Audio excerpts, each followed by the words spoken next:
ku xirnow Maxamuud TV ka dhigo weelkaaga share gare subscribe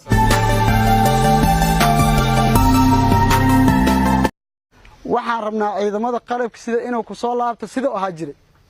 heybadiisina soo celin ciidamadan maxay ahaayeen libaaxa geeska Afrika ahaayeen libaaxa geeska Afrika Soomaaliya ahaa jireen hadda maaha yaa ka dhigay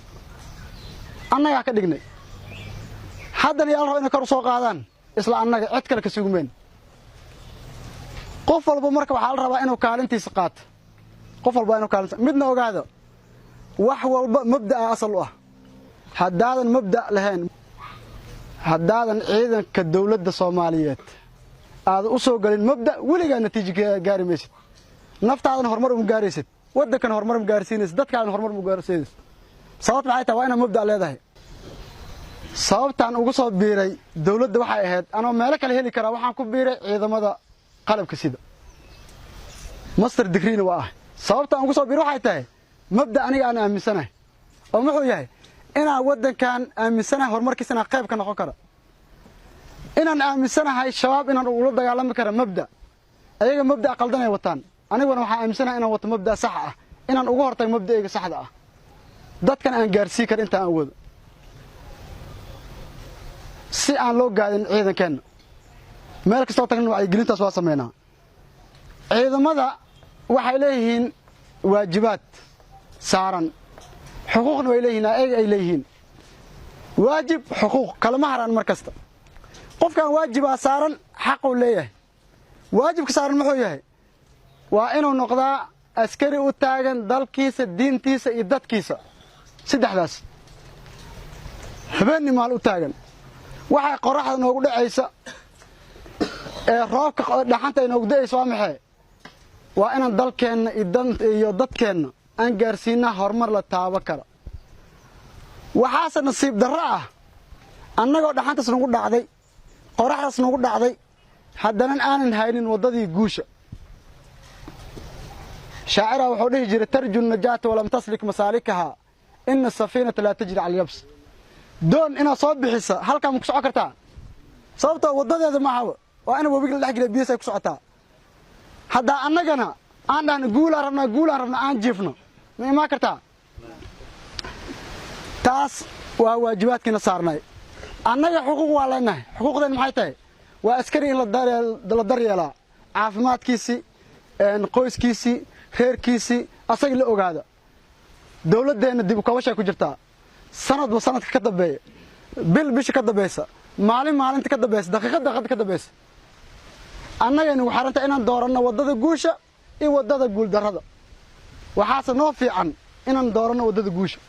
dadaa waxay dhahaan waxaa la maxkamadeeya dablayaasha waxaa la maxkamadeeya dadka aan xuquuqda lahayn waxaa la maxkamadeeya dadka codkooda meel dheer oo gaarin ma jirto ninkii dembi galaa xataa ha ahaada jenaraal qaybtan hadda joogno waa qayb Soomaa dadka ugu sarreeya waa jenaraal kan ugu hooseeyna waa dable weliba jadiida ka sii hooseeya kulligood sharci oo sameeyeen alcadaalatu sawaa'un liljamiic cadaaladda ummadda waa sameeyeen aniga had gudoomiyaha maxkamadda ah warqada duuriigana qoro ma soconayso waa inaan sharci ku shaqeeyaa intiina hadda meesha fadhiyo garsooraha aniga xeer raalinta idinku fudud inay sharciga u qabto dambi la gala anaga idinku dhow hadda xabsi la gala anaa ugu dhow xabsi la gala idinka maaha anaa ugu dhow hadda qof walba qofka ka sarreeya ay ugu dhow yahay waa goorme waa markuu sharciga qaloociyo marka ciidamada waxaan rabnaa inay noqdaan ciidamo toosan wixii qalqalooco yarna waxa u taagan maxkamadda ciidamada shaqadeeda maxay tahay magaceeda markaa maqasho waa dareemaysaa shaqada maxkamadda ciidamada magaceedu waa maxkamadda ciidamada qalabka sida waxaa waayadii damba soo galay cadow nagu cusub al-shabaab la dhaha cadowgaas waa nagu cusub xilliga hore ma jiri jirin laakiin dadkeena waxaa badanay dhalinyaro waxaa maqalnay al-shabaab bis maxkamadda ciidamada xilliga hore ciidamada bis ay shaqo ku lahayd iyo wax kastoo dawladda lid ku ah shabaab xagee galayaan marka waa dadka dawladda lid ku ah qodobkan aad arkaysaan 221 ama 221 xeerka ciqaabta Soomaaliyeed looma adeegsado shabaab bis kow shabaab ku soo dhacay waa qof kasta oo lid ku ah amniga dalkan waxaa kamid isbaaroleyda kamid ah waxaa ka mid ah fallaagas aruurisay dawladda ka soo horjeeda aayadda aad maqashaan markasta ee 33 suuratul maa'ida aayadda 33 suuratul maa'ida waa caan Soomaa quraanka wada naqaan haddana aayadaas markasta waa maqashaan markii wax la xukminaayo markii wax la dhageysanaayo shabaab kaliya maxaa lagu soo dilishadaa dhahdaan aayadaas hadda idii akhriyo waa inma jazaa'u alladhina yuharibuna allaha wa rasulahu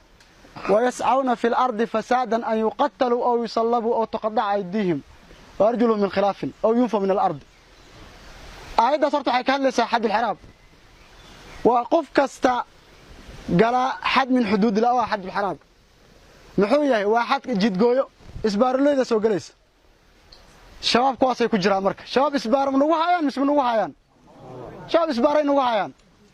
shabaab isbaaray nagu hayaan waa isbaarada ugu xun waliba waxay ka dhigteen difaac diinta islaamka oo ay ka beesheegayaan idinkaan marqaati ka ah ummadda Soomaaliyeed kuwa soo jeeday kuwa cabsanaya marqaatiga keenaysan shabaab diin hayn inaysan diin hayn aniga markaan ahay gudoomiyaha maxkamadda ama garsoore markaa ahay ee aan wareysanahay maxaa la dhahay qof kamid ah shabaab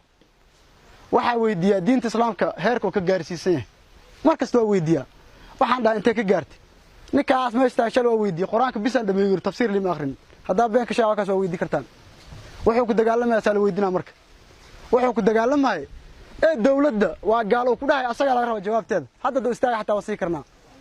shabaab diin shaqo kuma laha shabaab ma difaacayaan dadka difaaca diinta islaamka waa annaga mise ma aha waxa diinta islaamka difaacaya